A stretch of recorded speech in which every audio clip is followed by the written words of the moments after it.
샬롬 환영합니다. 예배를 준비하면서 함께 기도하면 좋겠습니다. 내 안에 가장 귀한 것을 하나님께 올려드리며 귀한 말씀 가운데 주님의 은혜를 기대하며 사모하는 마음으로 예배를 드렸으면 좋겠습니다. 저희 함께 기도하겠습니다.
네, 이 시간 저희 신앙 고백으로 예배 시작할 텐데요.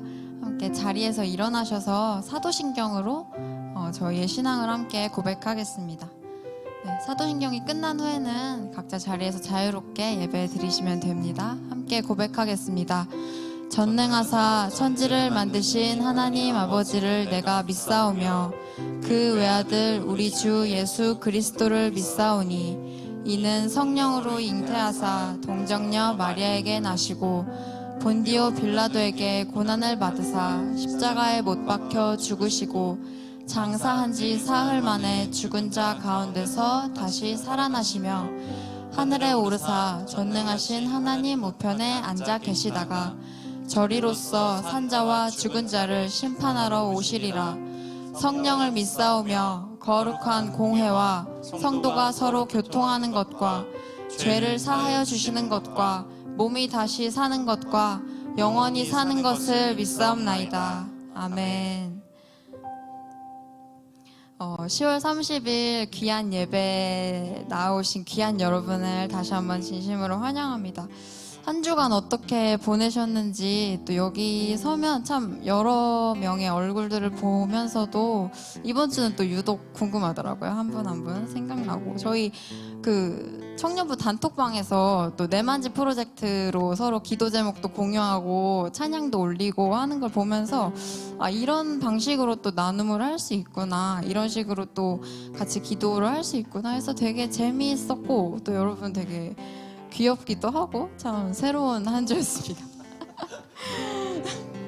왜 웃으시죠? 저희가 오늘 예배는 오늘 예배 말씀 앞서 찬양을 단순히 노래하는 시간이 아니라 함께 저희가 조금 더 깊이 기도하는 시간으로 보내면 좋겠어요. 그 영국의 존 드라이든이라는 시인이 있는데 시 구절을 제가 하나 읽어드릴게요. 사랑과 시간을 아껴 쓰라. 떠나는 벗처럼 대하라. 청춘에 주어지는 황금빛 선물을 마다하지 마라. 해마다 그 값은 더해가고 전만큼 단순치 않으니. 여기서 진짜 황금과 같은 선물이 바로 사랑과 시간이라고 합니다. 근데 이것을 제가 잘 한번 생각해 보니까 모두 다 하나님께부터 하나님이 만드셨고 하나님께로부터 오는 것이더라고요. 그래서 우리에게 주어진 소중한 시간을 또 우리가 다할 수 있는 사랑을 이 시간 가장 소중하고 가장 강력하게 사용하면 좋겠습니다. 지금 여기서 우리가 할 수 있는 모든 것을 다해서 하나님을 알아가고 하나님을 높여드립시다. 우리 각 지금 이 예배당 안에 있는 사역팀들 지금 되게 잘 보이는 자리에 있는 사람들도 있고 또 잘 보이지 않는 자리에 있는 분들도 있어요. 근데 저희가 한 명 한 명이 그냥 기능을 하고 있는 게 아니거든요. 저희가 조금 그냥 다른 모습으로 할 수 있는 것으로 예배를 드리고 있는 거고 그것은 이곳에 있는 모두가 동일하다고 생각합니다. 그래서 이 시간 첫 번째 찬양이 내 안에 가장 귀한 것이라는 찬양인데 이 찬양의 가사를 잘 들어보시고 또 묵상하면서 주님의 임재를 느끼고 돌아가는 예배가 되면 좋겠습니다.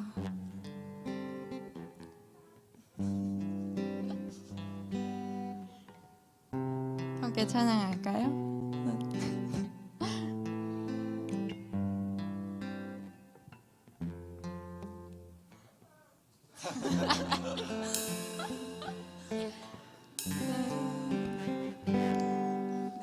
내 안에 가장 귀한 것 예수를 알미라.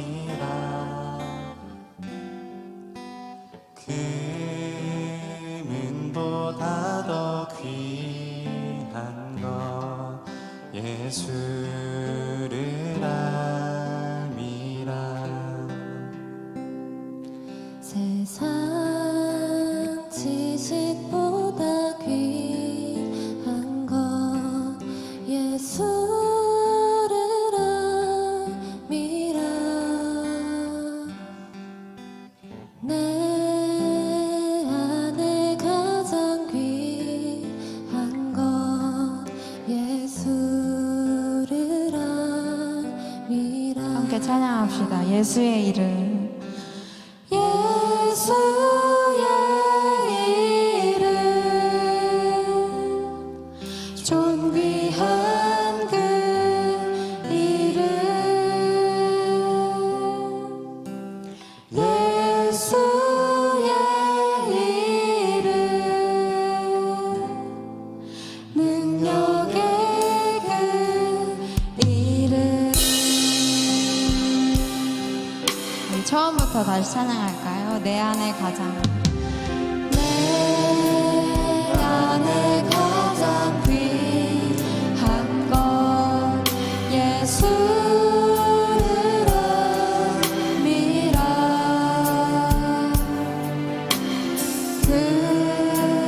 금은보다 더 귀한 것 예수를 알미라.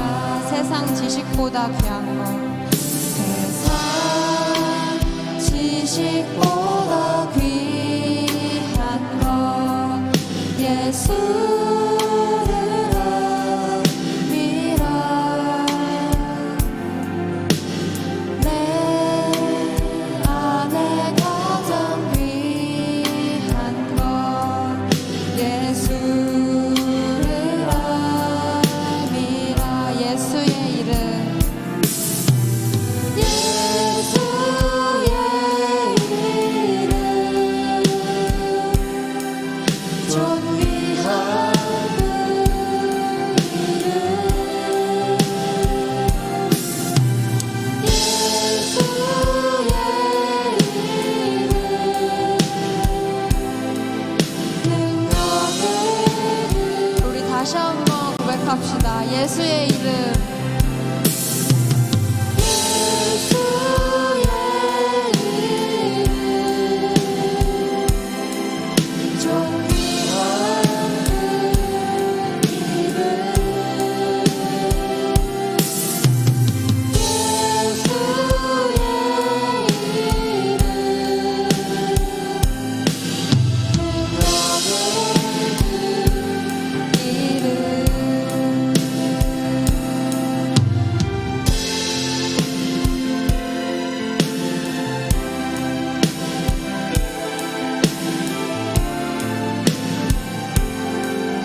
도우시고 보호하시는 주님의 이름을 다시 한번 찬양합시다.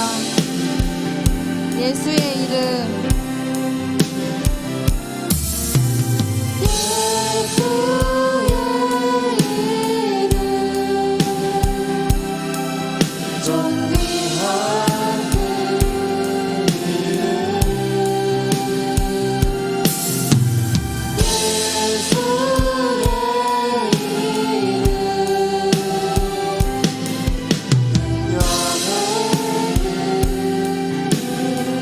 예수의 이름.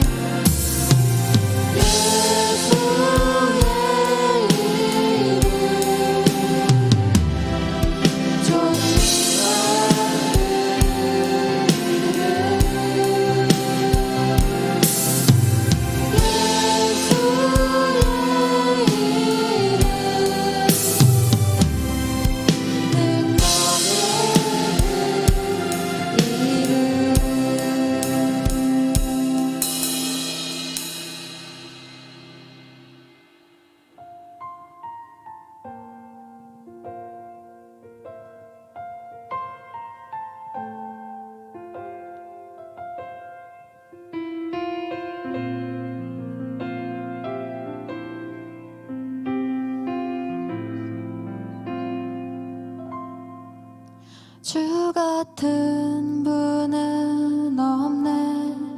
가장 귀한 나의 주님, 주만이 나의 삶의 이유 되시네. 주 같은 분은 없네. 내 힘 되신 능력의 주 의지할 때 새 힘 주시네. 주님 필요해요. 영원한 내 소망, 주 나의 모든 것, 생명 되시네. 주님만 높이리. 영원한 나의 왕,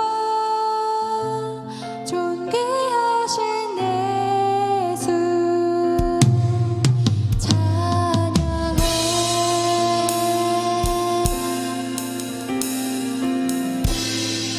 처음부터 고백할까요?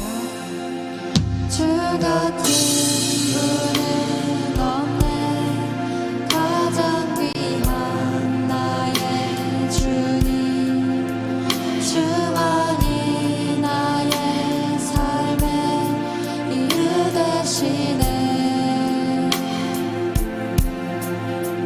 주 같은 분은 없네.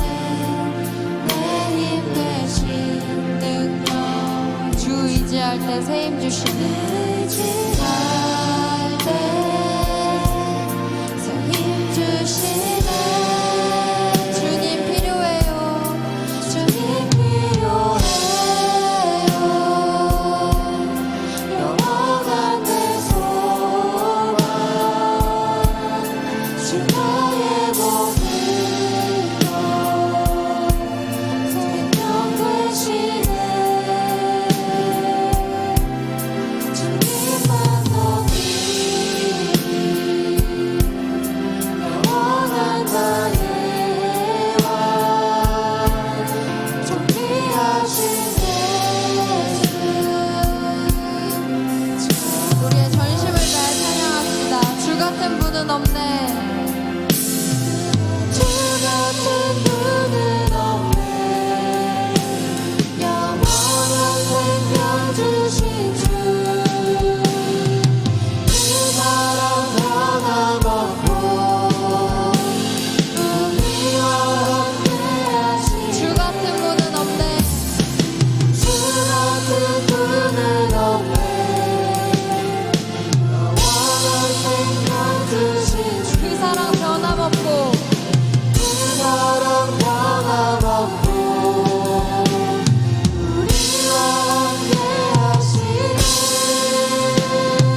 부를 때에는 나 여호와가 응답하겠고 네가 부르짖을 때에는 내가 여기 있다 하리라.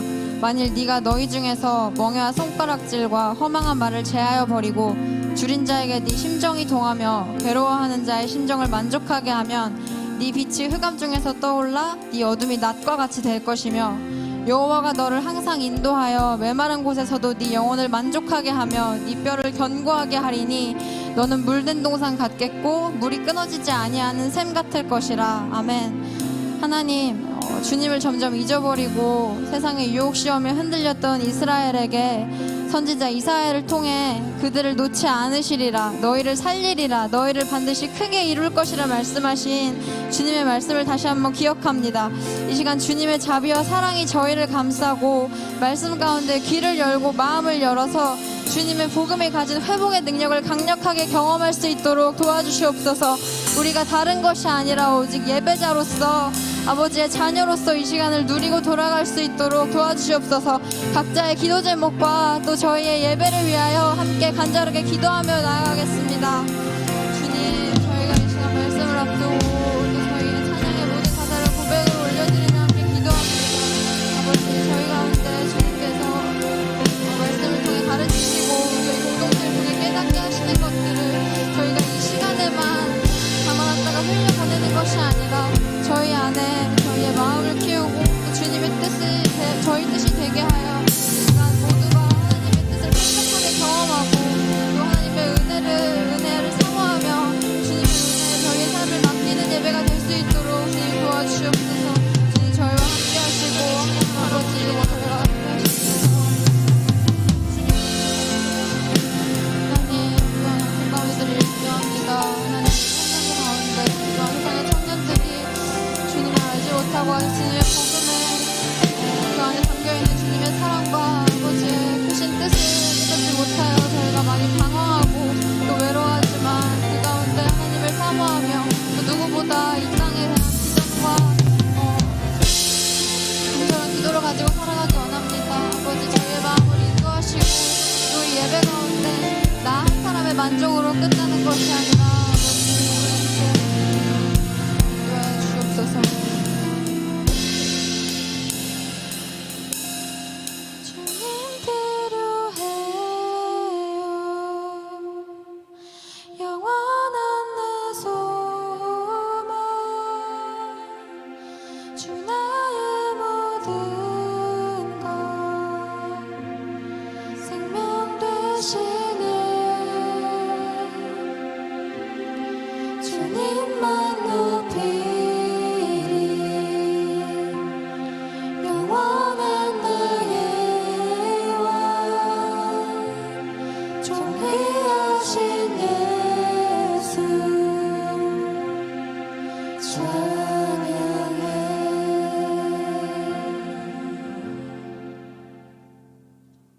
기도하겠습니다. 수고하고 무거운 짐진 자들아 다 내게로 오라. 내가 너희를 쉬게 하리라. 나는 마음이 온유하고 겸손하니 나의 멍에를 메고 내게 배우라. 그리하면 너희 마음이 쉼을 얻으리니 이는 내 멍에는 쉽고 내 짐은 가벼움이라 하시니라. 살아계신 하나님 아버지, 오늘도 우리를 예배의 자리 가운데 불러주심에 감사합니다. 오늘 이 예배가 아버지께 우리 마음의 중심을 온전히 내어드리는 시간이 되기를 소망합니다. 하나님, 어느새 한 해가 2달밖에 남지 않았습니다. 연말을 맞이하며 분주하고 정리되지 않은 우리의 생각과 마음 가운데 찾아오셔서 당신의 말씀으로 질서 잡아주시고 당신과 동행함의 기쁨을 누리며 한 해를 마무리해갈 수 있도록 도와주세요. 전교인 기도 릴레이가 진행 중에 있습니다. 이 시간들이 주님 앞에 온전히 연합되어지기를 소망합니다. 예배를 위해 기도합니다. 말씀을 선포하실 목사님을 통해 우리에게 들려주시고자 하는 당신의 음성을 마음에 담고 깨닫는 시간 되게 하시고 그 말씀이 우리의 삶 가운데 능력되어 나타나기를 소망합니다. 예배의 시작부터 소그룹 모임까지 함께 하실 줄을 믿으며 예수님의 이름으로 기도드립니다. 아멘.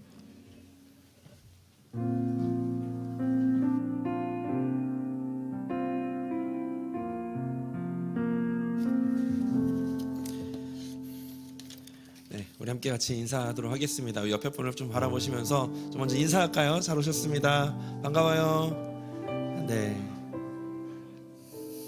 네, 그래서 좀 우리 손을 같이 뻗으셔서 우리 함께 같이 서로를 축복했으면 좋겠습니다. 네. 널 부르신 뜻. 널 널 부르실 때 내 생각보다 크고 널 향한 계획 너의 지혜로 증명 못하나 가장 좋은 길로 가장 완전한 길로 오늘도 널 이끄시 우리 다시 한 번 더 널 부르실 듯널 부르실 듯 내 생각보다 크고 널 향한 계획 너의 지혜로 증명 못하나 가장 좋은 길로 가장 완전한 길로 오늘도 널 이끄심이네. 네, 우리 서로에게 좀 격려의 박수 하도록 하겠습니다. 오늘 좀 잠시 먼저 예배를 말씀을 전하기 전에 함께 같이 기도하는 시간을 좀 가졌으면 좋겠습니다. 간밤에 이야기 다 아시죠? 간밤에 이태원에서 있었던 사고 소식을 이제 실시간으로 좀 듣게 됐었었는데 그 이야기를 들으면서 좀 주일 예배를 좀 준비하는 것도 참 잠을 이룰 수도 없었던 지난 밤이었던 것 같습니다.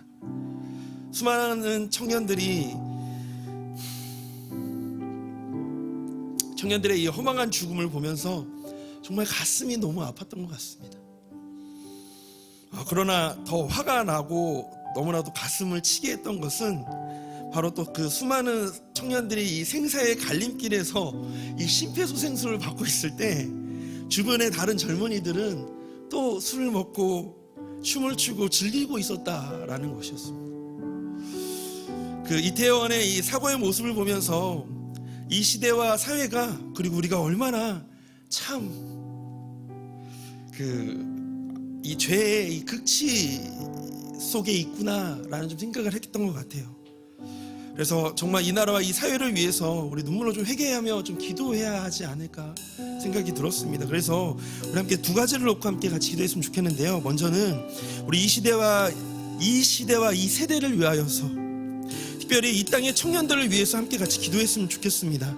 하나님, 이 땅의 청년들을 긍휼히 여겨주시고 예수님의 생명복음이 이 땅의 청년들에게 전달되어지도록 그리고 복음으로 악에서 구하여 달라고 이 시간 함께 같이 기도하기를 원합니다. 두 번째는 이 이태원 사고로 이 허망한 죽음을 당하게 하는 우리 청년들의 가족들을 위하여서 그리고 그 관계하고 있는 친구들을 위하여서 이 허망한 죽음으로 인해 슬픔을 겪고 있는 가족들을 위로하여 달라고 그리고 아직 복음을 듣지 못한 가정이 있다면 친구들이 있다면 하나님 그들에게 예수 그리스도의 생명복음이 전달되어지기를 소망하는 마음으로 우리 같은 청년이잖아요.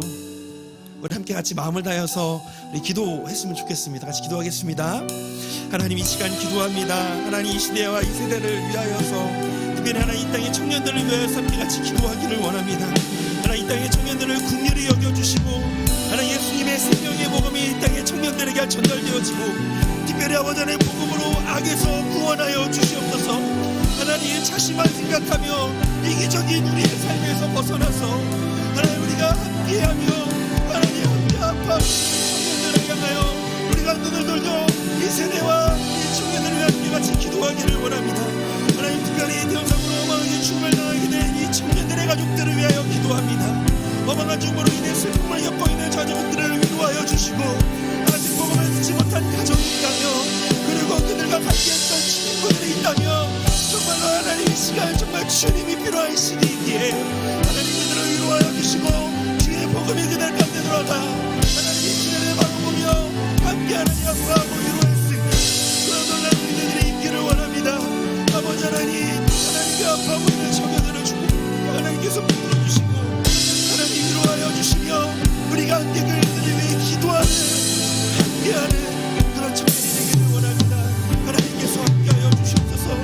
하나님 이 시간들을 기억하시고 하나님 우리가 더욱더 눈물을 뿌려 하나님이 이 시대와 이 나라를 위하여 기도하시라 하나님 놀랍게 일하여 주시고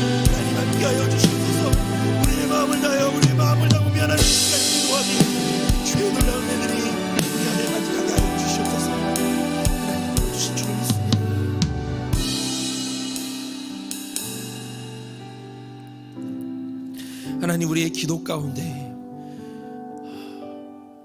우리의 간절한 기도를 들으시고 하나님의 방법으로 일하여 주실 줄로 믿습니다.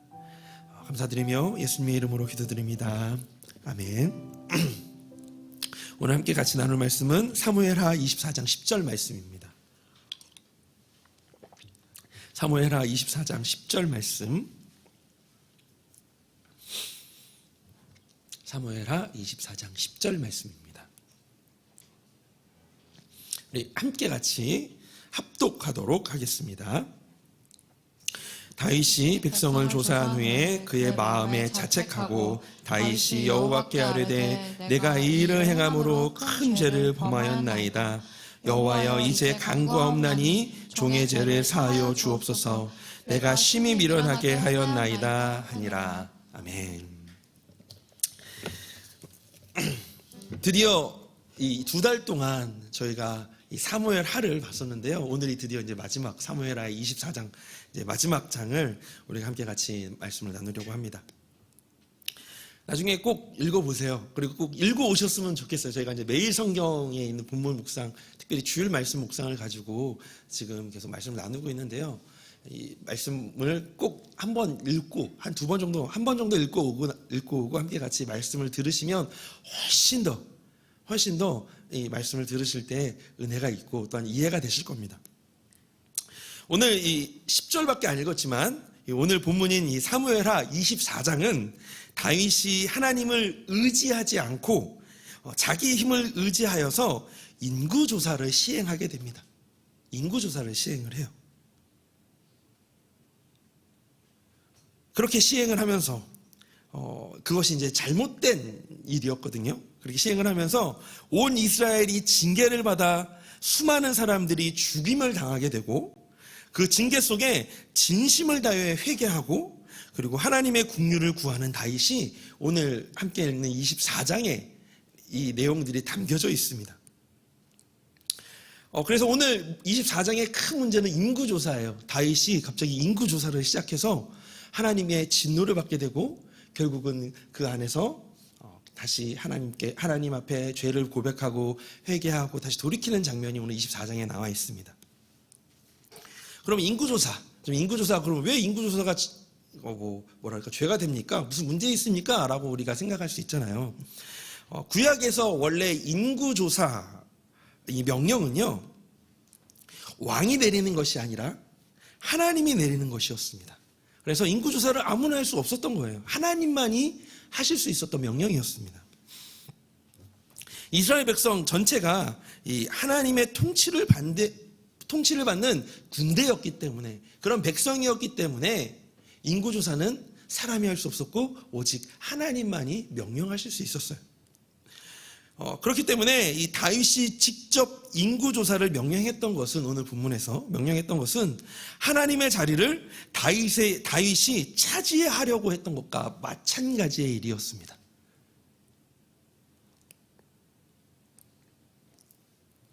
사실 우리가 이 2달여 동안 사무엘하의 말씀을 나누면서 우리가 알고 있는 다윗은 잘 아시잖아요. 하나님의 마음에 합한 자였고 그리고 하나님을 기쁘게 하는 자로 알고 있습니다. 그런데 이 본문의 다윗의 모습은 너무나도 고집스러워 보입니다.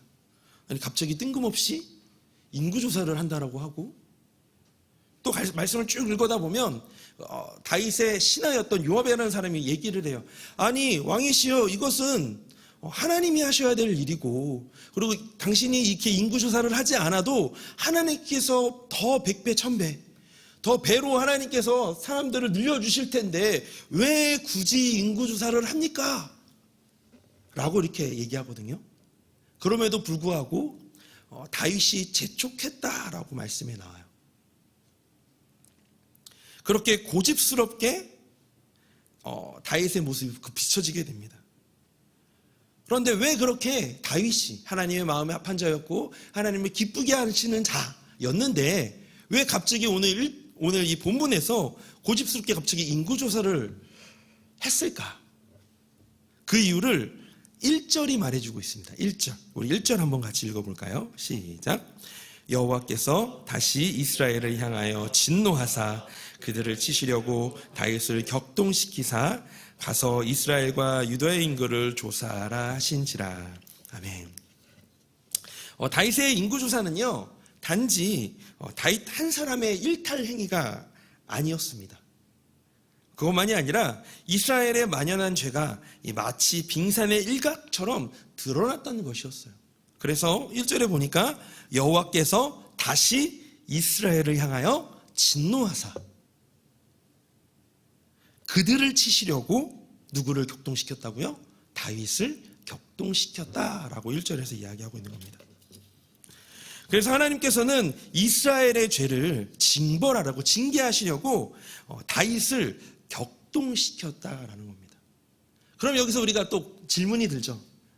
격동시켰다가 도대체 뭐야? 하나님이 이 사람을 다윗을 격동시켰다라고?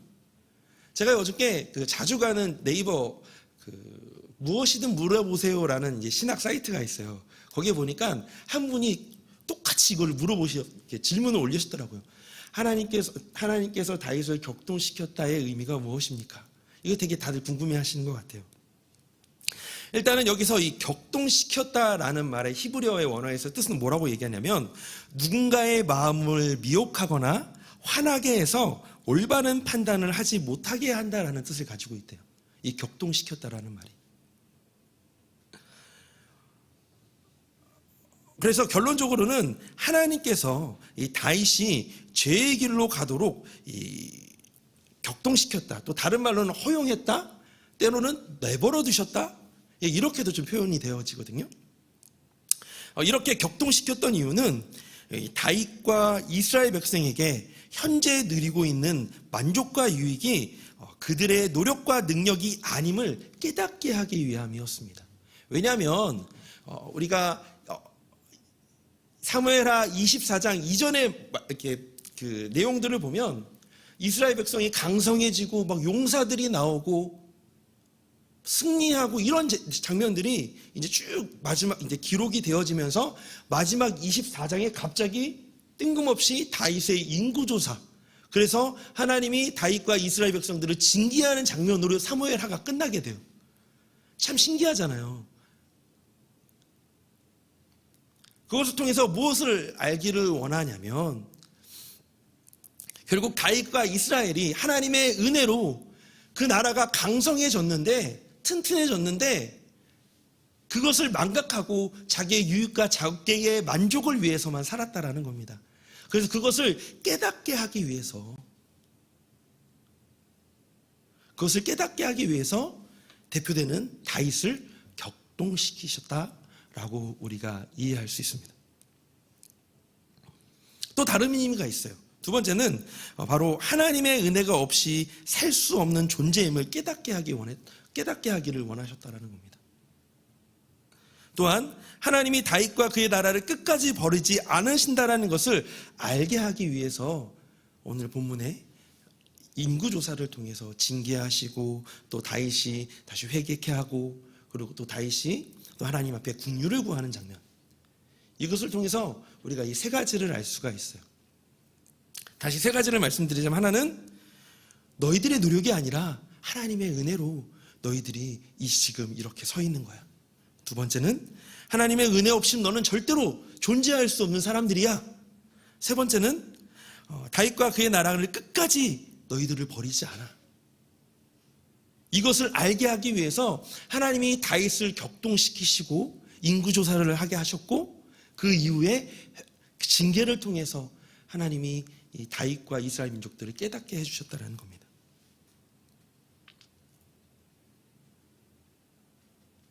결국 다윗은요, 이 하나님의 징계와 의도를 깨닫고 하나님께 회개하며 긍휼을 구합니다. 그게 바로 오늘 함께 읽었던 10절의 말씀이에요. 그리고 갓 선지자를 통해 징계를 선택하라고 할 때도 그는 하나님의 긍휼을 구합니다. 또한 하나님의 징계로 이스라엘에게 전염병이 돌아서 순식간에 7만 명이 죽었을 때에도 진심으로 회개하며 하나님께 긍휼을 구해요.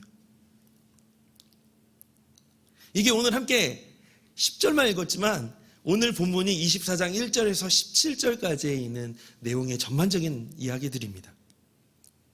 그렇다면 오늘 본문을 통해서 특별히 이 다윗의 인구조사의 사건으로 인해서 그렇다면 오늘날 우리가 얻을 수 있는 교훈이 무엇일까? 저는 오늘 이 말씀을 묵상하면서 그러니까 제목으로 우리가 함께 바라는 것이라고 이게 제목을 정했는데요. 우리가 신앙생활을 하면서 우리가 일상을 살아가면서 특별히 우리 청년들이 한 주를 또 살아가면서 우리가 하나님께 바라야 하는 것이 무엇일지, 그런 수많은 유혹, 수많은 또 세상에서 이야기하는 것들, 그런 기준들에 따라서 우리가 열심히 또 믿음을 지키며 살아가야 될 텐데, 정말 그렇게 믿음을 잘 지키기 위해서 때로는 시험이 와서 넘어졌을 때라도 다시 하나님께 돌이키기 위해서 우리가 날마다 하나님께 바라야 할 것은 무엇일까? 우리가 함께 같이 말씀을 통해서 나눠봤으면 좋겠습니다. 저는 오늘 말씀을 보면서 이 하나님께 바라는 것 두 가지가 좀 생각이 났어요. 특별히 오늘은 주기도문의 이 마지막 부분에 있는 여섯 번째 간구의 내용을 가지고 두 가지로 함께 같이 말씀을 나누고 싶은데요. 여섯 번째 간구가 뭔지 아세요? 시험에 들게 하지 마시옵고 다만 악에서 구하옵소서. 오늘 우리가 하나님께 바라야 될 것 첫 번째는 뭐냐면 죄 짓는 시험으로부터 우리를 지켜주세요라는 것입니다. 혹시 시험에 든 적 있으세요? 우리 청년들 시험에 든 적. 사실 누구나 시험에 듭니다. 시험에는 두 가지가 있다라고 해요.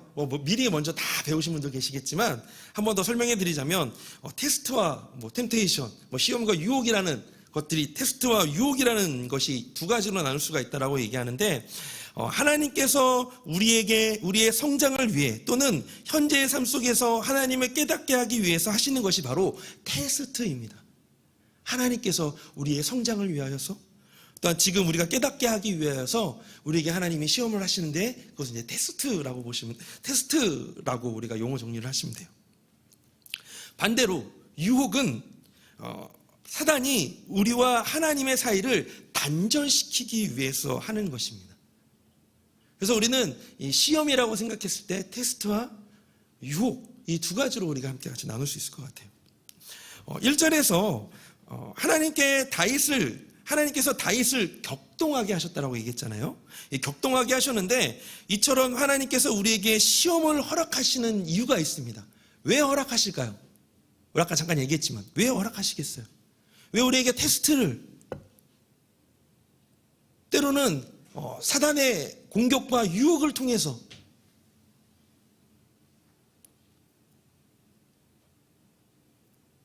그 이유는 바로 뭐냐면 하나님께서 우리를 사랑하시기 때문입니다. 그렇게 다윗을 격동하게 하셨던 이유는, 아무리 우리를 사랑하시기 때문에 이 시험을 하신다라고 해도 사실은 시험은 어렵습니다. 누가 시험 당하고 싶겠어요? 누가 하나님의 테스트를 받고 그것을 어떻게 견디는 것이 너무 힘들잖아요. 사실 그런 거 안 했으면 좋겠습니다. 연약하니까 힘겨울 때가 많기 때문입니다. 그런데 이 시험은 실제로 견디기 힘든 어려움도 있지만 이 시험은 꼭 어려움을 통해서만 오지는 않습니다. 우리가 시험하면 무조건 견뎌야 하는 것, 참아야 하는 것, 이겨내야 하는 것이라고 우리가 힘든 것만 생각하는데 이 시험이란 어려움만 있는 것은 아닙니다. 성경에서 시험과 연단의 아이콘이 있죠. 혹시 누군지 아세요? 시험과 연단의 아이콘. 네? 누굴까요? 네, 욥입니다. 욥은요, 욥하면 진짜 고난의 아이콘이죠. 욥에게는 재난이 시험이었습니다. 욥에게는 재난이 시험이었어요. 그런데 반대로 오늘 좀 솔로몬을 얘기하고 싶어요. 솔로몬이 있는데요. 솔로몬은 처음부터 끝까지 잘 살았어요. 정말 부귀영화는 의미 잘 살았습니다. 이 솔로몬에게는 부와 명예가 시험이었어요. 오늘 본문의 다윗도 마찬가지입니다. 그의 1년에 젊었을 때 왕이 오르기 이전의 삶, 그리고 왕이 오르고 난 다음에 삶도 참 기구한 삶이었지만 순간순간 그 안에 하나님께서 부어주셨던 은혜, 그 나라에 부어주셨던 강성함도 하나님의 은혜였잖아요. 다윗에게도 부와 명예 그리고 군사력이 그에게 시험이었습니다. 사실 사단은 우리가 잘 살고 못 살고에 아무런 관심이 없습니다. 그는 우리의 영혼을 노립니다. 물론 우리를 아주 구질구질한 환경에 처하게 해서 우리 영혼을 차츰 병들게 하는 방법도 종종 사용하기도 하지만 더욱 즐겨 사용하는 것은 세상의 시각으로 볼 때 잘 되는 것을 통해서, 잘 되는 것 있죠? 잘 되는 것을 통해서 우리를 유혹합니다. 그래서 우리는 자칫하면 시험이라는 것조차 알아채지 못하는 경우가 많습니다. 이런 시험에 눈치채고 이겨내려면 이 사단의 목적을 정확히 알아야 하거든요. 그 목적은 바로 어떻게든 하나님을 떠나게 하는 것입니다. 즉 사단의 목적은 하나님과 우리의 사이에 단절이에요.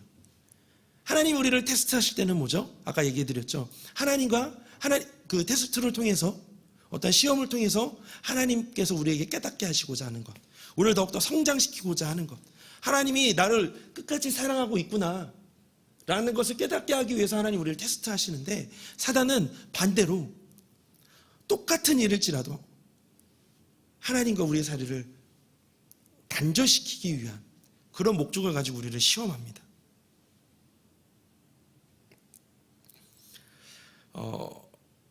우리가 아무리 그런데요, 사단의 목적을 알더라도 그래 하나님과 나의 사이를 단절하기 위해서 사단이 나를 맨날 유혹하는구나. 사실 그렇게 우리가 알매도 불구하고 우리의 삶은 그렇지 못하고 매일 넘어지는 삶인 것 같습니다. 열심히 믿음을 지키고 또 믿음 안에서 삶을 살아가려고 노력하는데 실패하면 기분이 좋지 않습니다. 지치고 실패한 것 같고 부끄럽고 짜증나고 제발 이런 것들은 다시는 나에게 안 왔으면 좋겠는데 그렇게 생각하게 됩니다. 그래서 뜻하지 않게 계속해서 실패하는 자신에게 실망감이 더욱 커지는 것입니다. 커지게 되는 것 같습니다. 그래서 우리도 이렇게 생각하죠. 이걸 내가 충분히 이겼어야 했는데, 이것을 내가 좀 잘 넘어갔어야 했는데 오늘 또 못 넘어갔네. 나란 존재는 왜 이럴까? 그런데요, 원래 어떤 사람도 시험을 완벽하게 이길 힘은 없습니다. 오히려 죄를 좋아하고 유혹이 오면 곧장 따라가서 함께 멸망하는 것이 연약한 우리들이 밟는 당연한 수순입니다. 그래서 우리는요, 이것을 인정하는 것이 매우 중요합니다. 우리가 연약하여서 날마다 넘어질 수밖에 없구나. 나는 이 신앙생활 이만큼 했으니까, 나는 목사니까 넘어지면 안 되지. 당연히 각성을 가지고 하겠지만 그래도 저도 똑같이 넘어지는 사람이다 라는 것을 제 스스로가 인정하는 것이 매우 중요하다라는 거예요. 본문에서 다윗이 인구조사 후에 자신의 죄를 깨닫고 이렇게 고백해요. 10절 말씀, 우리 10절 말씀 다시 한번 읽어보겠습니다. 시작. 다윗이 백성을 조사한 후에 그의 마음에 자책하고 다윗이 여호와께 아뢰되 내가 이 일을 행함으로 큰 죄를 범하였나이다. 여호와여 이제 간구하옵나니 종의 죄를 사하여 주옵소서. 내가 심히 미련하여 행하였나이다 하니라. 아멘. 참 우리가요, 다윗의 이 고백을 보면서 이 사울과는 참 달랐던 모습들, 때로는 우리의 모습과 좀 비교되는 모습들을 보게 되어지는 것 같습니다.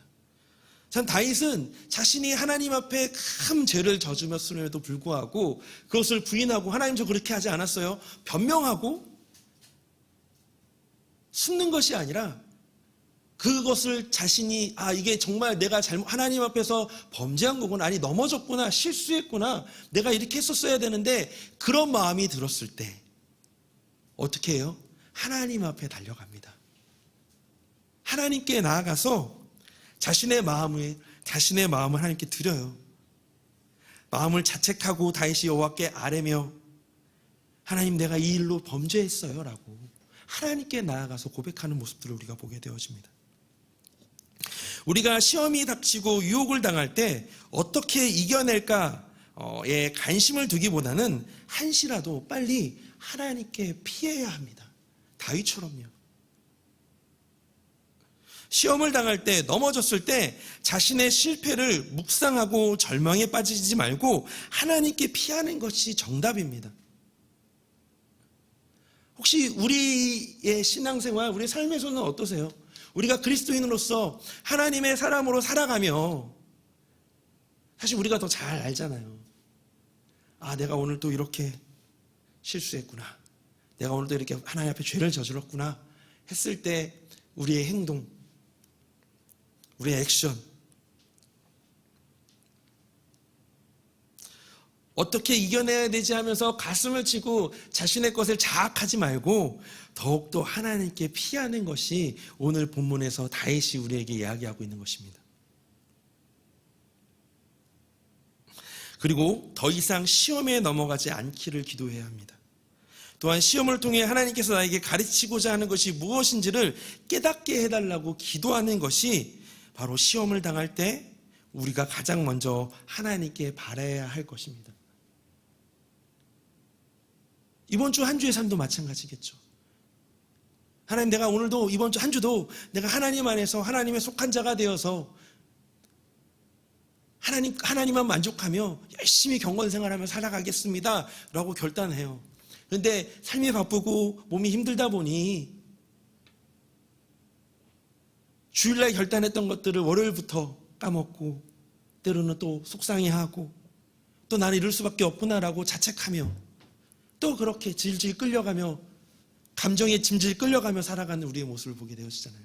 거기에 있는 것이 아니라 한 발짝 더 하나님께로 나아가는 것. 그래서 하나님 내가 주님께 피하기를 원합니다. 하나님 주님께 긍휼하심을 구합니다 라고 이렇게 고백하며 하나님께 나아가는 것이 우리에게 필요합니다. 그러면 여기서 하나님께 피한다라고 이야기했잖아요. 이 하나님께 피한다라는 것은 무엇일까? 그것을 바로 하나님께 바라는 것 두 번째에서 함께 같이 나누고 싶습니다. 바로 뭐냐면 시험을 당할 때 도우고 건져주세요라는 겁니다. 다만 악에서 구하옵소서. 그리스도인으로 이 세상에서 가장 피해야 할 것이 있다면 무엇일까요? 무엇을 피해야 할까요? 그것은 가난이나 불행, 어려움이 아닙니다. 우리가 그리스도인으로서 가난과 불행과 어려움을 피하는 것이 아니라 우리가 피해야 될 것은 바로 죄라는 것입니다. 죄는 하나님께서 원하시는 방향에 반대되거나 어기거나 부족한 모든 것을 말합니다. 그런데 세상의 일반적인 생각은 가난과 불행과 어려움을 피하기 위해서 어쩔 수 없이 죄를 택하는 것이 있습니다. 좋은 성적을 위해서 살짝 부정회귀를 하기도 하고 더 벌기 위해서 남을 살짝 속이기도 합니다. 우리 주위의 사람들이 태어날부터 사실 악랄한 악마라서 이 밥만 먹고 나면 죄를 저지르거나 그런 사람들이 아닙니다. 맨날 밥만 먹고 맨날 악해서 밥만 먹고 죄를 저지르고 맨날 속이고 싸우고 이런 사람들 아니잖아요. 평소에 그들도 도덕적으로 살아가는 사람입니다. 하지만 삶의 원리가 다르니까 힘들 때, 시험이 들 때, 유혹이 오는 순간에 어쩔 수 없었어 라고 하면서 죄를 짓게 됩니다. 이것이 우리 예수님을 믿지 않은, 복음을 알지 못하는 사람들의 일반적인 생각이고 그런 삶을 살아갑니다. 그럼 우리 예수님을 믿고 있는, 주님이 필요해요 라고 고백하는, 하나님이 날 부르신 뜻이 있다라고 고백하는 그런 우리 그리스도인의 삶은 어떤 삶이어야 할까요? 우리는 다른 원리로 사는 사람들입니다. 이거 진짜 기억하세요. 우리는요, 세상과 다른 원리로 사는 사람입니다. 삶의 원리가 달라요. 우리는 가난과 불행과 어려움을 피하려고 악을 행하는 게 아니라 반대로 죄를 피하기 위해서 가난과 불행과 어려움을 당하는 자들입니다. 죄를 피하려고 하나님 편에서는 하나님께로 피하는 그런 존재들입니다. 설령 못 먹고 못 입고 다 망하고 다 빼앗겨도 또 나의 명예가 더럽혀지고 가족도 날 버리고 심지어는 목숨까지 잃어도 우리의 삶의 원리는 이 그리스도인의 정체성을 지키는 것입니다. 그리스도인의 삶을 지키는 것. 즉 그리스도인은 나의 능력과 재력이 얼마나 되는가에 따라 사는 것이 아니라 거꾸로 삶의 원리에 따라서 살고 죽는 것입니다. 그럼에도 불구하고 우리는요, 너무나 쉽게 타협하는 존재여서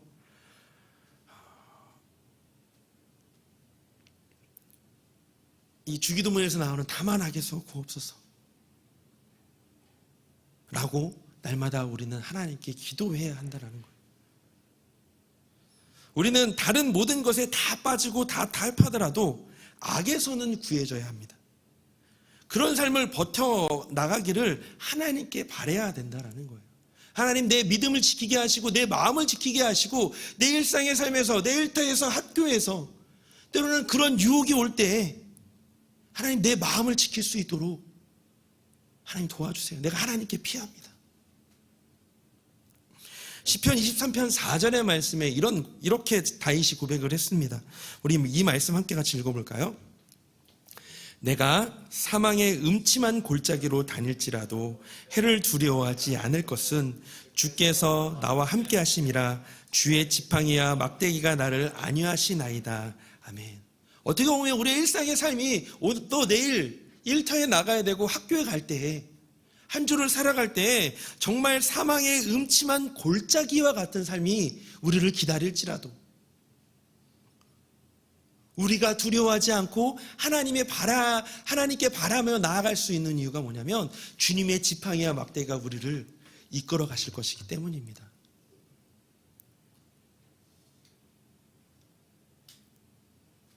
주님의 지팡이와 막대기가 우리의 삶 속에서 우리가 시험을 당할 때, 유혹이 올 때 우리를 도우시고 건져 주실 것입니다. 본문에서 이 다윗이 회개하며 이 하나님의 긍휼하심을 구했던 것을 마음에 우리가 담고 좀 한 주를 좀 살아가기를 원합니다. 다윗은 언제나 죄를 저질렀고 또한 죄에 그런 도사리고 있을 때 언제나 하나님께 나아가서 하나님께 자신의 그 모든 마음을 드립니다. 왜냐하면 다윗은 하나님께 속한 자였기 때문입니다. 그리고 하나님께 은혜를 구해요. 이처럼 우리도 한 주를 또 살아가면서 막막하겠죠? 막막한 사람도 계시겠지만 막막하겠죠. 그때 우리가 이것을 어떻게 넘어가야 하나라고 플랜을 짜기에 앞서서 하나님께 바라며 하나님, 오늘도 마음을 지킬 수 있도록 또 하나님 편에서 이 하나님이 주시는 그 삶 속에서 삶의 그 그리스도인의 정체성을 따라 살아갈 수 있도록, 믿음을 가지고 살아갈 수 있도록 하나님 우리에게 은혜를 주시옵소서. 이런 마음으로 하나님께 바라며 날마다 마음을 지키며 살아가는 우리 청년들이 되었으면 좋겠습니다. 하나님의 은혜가 우리를 시험에서 건져낼 것이고 우리를 더욱 좋고 안전한 길로 인도하여 주실 것입니다. 그래서 오늘 이 시간 이 찬양 한번 준비해 봤어요. 이 마커스의 찬양인데요, 나는 주님께 속한 자 되어 라는 찬양입니다. 이 가사를 보시면 이런 가사가 있어요. 이 땅에 내 삶이 비록 버겁을지라도 주님의 선하심을 믿으며 살아가리. 이 작은 자를 통해서 이루어 가시리니 감사하는 삶을 내가 살기를 원하네. 내 삶의 시간 속에서 주님이 일하실 것이고 내 모든 여정 속에서 하나님께서 함께 할 것이니 나는 주님께 속한 자가 되어서 주님의 나라를 위하여서 전심으로 살아가겠습니다. 그리고 맡기신 소명을 이루어가겠습니다. 이런 고백의 찬양입니다. 그래서 오늘 이 찬양을 우리가 같이 부르면서 오늘 하나님께서 우리에게 주셨던 그 말씀 두 가지, 하나님 우리를 죄를 짓는 시험으로부터 우리를 건져주시고 우리가 죄 가운데 거할 때 우리를 도우시고 건져주시옵소서, 우리를 도와주시옵소서. 이런 마음으로 우리 함께 같이 찬양했으면 좋겠습니다. 우리 함께 찬양합시다. 이 땅에 내 삶을 비록 버겁을지라도, 이 땅에 내 삶이 비록 버겁더라도 주님의 선하심 나 믿으며 가리. 이 작은 자통에 주가 이뤄가시니 감사로 사는 삶 나 살기 원. 다시 한 번 더. 이 땅의 내 삶이 비록 버겁더라도 주님의 선하심 나 믿으며 가리. 이 작은 자통에 주가 이뤄가시니 감사로 사는 삶 나 살기 원하네. 내 삶의 시간 속에 주 일하시네. 내 모든 여정 속에 함께 하시네. 깊고도 주시 주의 영광을 다 보리라. 위대하신 주 나는 주님께 속한 자 되어 주의 나라 위해 전심으로 살리라.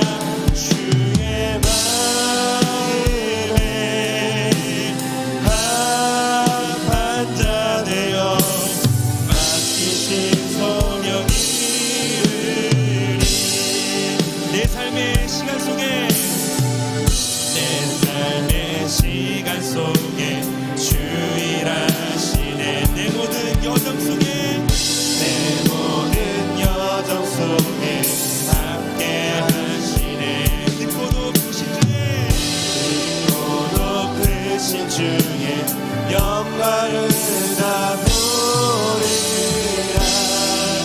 위대하신 주 나는 주님께 속한 자 되어 주의 나라 위해 전심으로 살리라. 주의 마음에 합한 자 되어 맡기신 소명이 나는 주님께 속한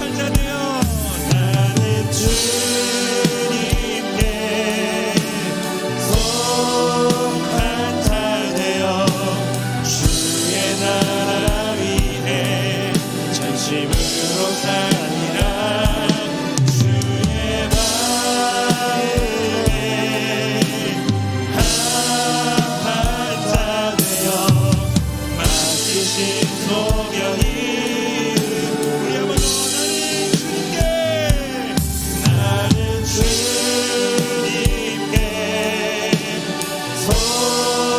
속한 자 되어 주의 나라 위해 전심으로 살리라. 주의 마음에 합한 자 되어 맡기신 소명이 이르리. 이 시간 함께 같이 기도했으면 좋겠습니다. 우리 기도하기 전에 이것을 꼭 알아주셨으면 좋겠습니다. 우리가 지금 이렇게 신앙생활을 하며 믿음의 걸음을 걷는 것이 아직 우리가 구원을 이루지 못했기 때문에, 아직 내가 천국에 갈 확신이 없기 때문에, 그것을 확신을 얻기 위하여서 구원을 이루기 위하여서 지금 우리가 신앙생활을 하는 것이 아닙니다. 그것은 이미 넘어갔습니다.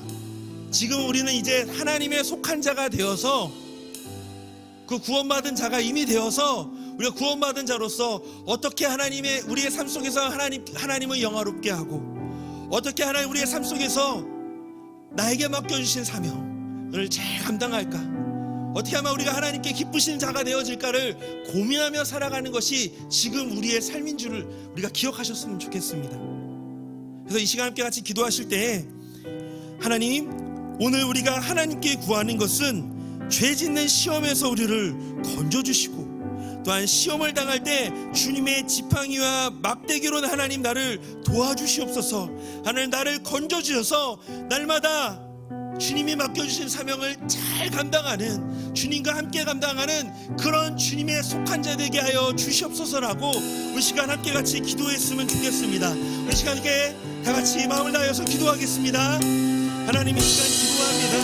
하나님, 오늘 우리에게 하나님께서 구하는 것은 죄를 짓는 시험에서 우리를 건져주시옵소서. 또한 하나님, 시험을 당할 때 주님의 지팡이와 막대기로 하나님 나를 도와주시고 나를 건져주시옵소서. 하나님, 날마다 우리가 주님의 속한 자가 되어 주님의 맡겨주신 그 일상을 살아가며 하나님, 우리가 그곳에서 하나님을 영화롭게 하고 하나님을 경배하는 그런 삶을 우리가 살아가기를 원합니다. 하나님, 우리에게 이번 한 주도 주님의 말씀을 나아가오니 주님 하나님, 우리를 건져주시옵소서. 내 막대기로 하나님 우리를 도와주시고 우리를 이끌어 주시옵소서. 우리의 매일매일의 삶이 주님의 속한 자가 되어 주님의 나라를 위하여 전심으로 살아가며 주님 마음에 아픈 자가 되어 맡기신 소명을 이뤄가는 그런 아버지 하나님의 삶이 되기를 원합니다. 우리는 시험에서 멀리하지 하시고 시험에 들게 하지 않게 하시고 아버지 하나님 또한 땅에서 구원하여 주시옵소서. 우리의 기준이 세상에서의 기준이 아니라 삶의 본질로 그리스도의 정체성을 가지고 살아가는 하나님의 그런 인생이 되기를 원합니다. 우리가 주님께 속한 자입니다. 마음을 지키게 하여 주시옵소서. 이 세상의 어떠한 체력과 능력과 아버지 하나님 이 땅의 어떠한 생물들을 바라보는 것이 아니라 영예를 바라보며 살아가는 삶이 아니라 오직 주님께 속한 자가 되어 주님께 향해 나아가는 그런 하나님의 사람으로 하나님을 살아가게 하여 주시옵소서. 하나님, 끌어주시기를 원합니다. 나는 주님께 속한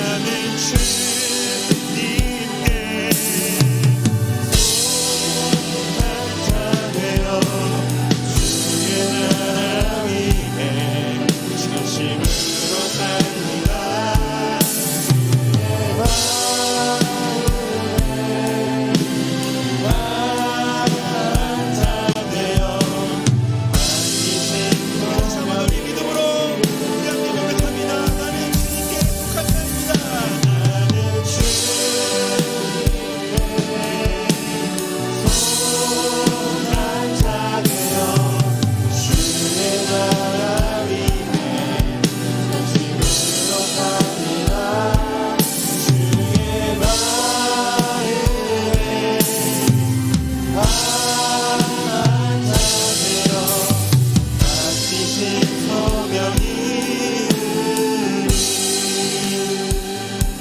하나님, 우리 사랑하는 청년들을 축복합니다. 정말 이 시대를 살아가고 있는 우리 청년들을 축복합니다. 하나님, 우리 청년들이 매일매일 아니 매주마다 예배당에 나와 하나님을 찬양하며 하나님의 말씀을 들으면서 하나님 꼭 이거 하나는 기억하고 갔으면 좋겠습니다. 우리 청년들은 하나님께 속한 자라는 것을, 정말 하나님께 속한 자이고 그 하나님께 속한 자가 되어 주님의 맡겨진 사명이 그의 삶 속에 있다라는 것을 날마다 기억하기를 원합니다. 하나님, 또 한 주를 살아가며 우리 청년들의 삶을 살아갈 때 죄에서 건져주시고 유혹에서 건져주시고 마음을 지키게 하여 주시고 또한 죄의 유혹에 빠졌을지라도 다시 일어나 주님의 도우심으로 주님께 피하는 하나님, 그런 하나님의 속한 자가 되기를 소망합니다. 이번 한 주도 그렇게 살아가는 우리 청년 되게 하여 주시옵소서. 함께 하여 주시옵소서. 이제는 우리 주 예수 그리스도의 은혜와 아버지 하나님의 크신 사랑하심과 성령님의 교통하심이 날마다 하나님께 속한 자가 되어서 하나님을 바라보며 살아가기를 소망하는 우리 청년들의 머리 위에, 또한 또 그들의 일상 위에, 또한 그들의 관계들 위해 영원토록 함께 하시기를 간절히 축원하옵나이다. 아멘.